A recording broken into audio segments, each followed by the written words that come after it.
And it's always changing. Okay, so I'm just going to read a specific page that really stuck out in my mind when I read this book because there was so much meaning behind it in order to come up with a really important idea. So yesterday I went into one of the classrooms and I modeled a small group third grade guided reading lesson.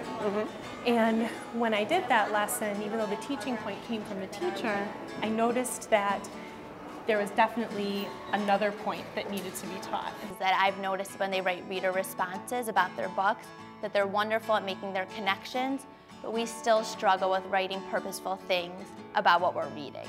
So we're going to work together to try and help the kids to find purposeful things in their reading that they can write about. So I want to debrief with her today around that, and then possibly go back in and model that lesson for her to see, and then talk about what it looked like. Okay, so we're heading up there now? Yes, that's great. where we're So sometimes we co-teach together when I feel like the kids are really struggling with something, or she's looking to help me improve in something I'm teaching them, or we're just working together to come up with a plan to better help the children achieve their goals. Most of them pretty much enjoy it. In looking at the principals they saw who were creating these kinds of cultures and the results for children, they really saw a couple of core things. Those principals had all been great teachers themselves. They really kind of knew instruction, they knew lots of different ways to be strong as teachers, but they knew how to coach teachers. They could help someone watch their lesson, give them advice, give them suggestions, and were excited about the craft of teaching. About our reading.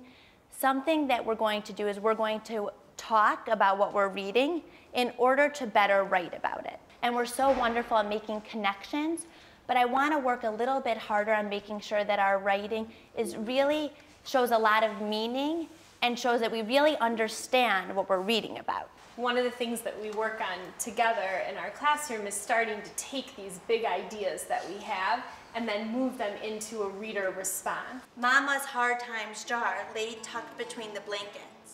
It was just about half full. At New Leaders, one of the things we're most focused on are the outcomes that students achieve and how our New Leaders principles help to drive those student achievement outcomes. So we set goals. Really interesting in here where she said, "Bet I know what Emma would do with all that money. She'd buy her a real book, wouldn't you, Emma?"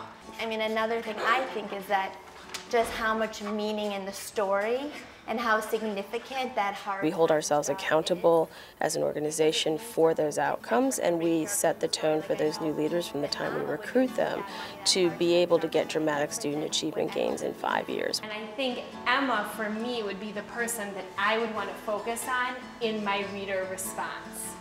And how Emma wants to use her money just to get a book. And what does that really mean? Montessori. If she wants to buy a book. Our voices agree. And I can honestly say that I've learned more here in the past 3 months than I've ever learned before about being a teacher. A great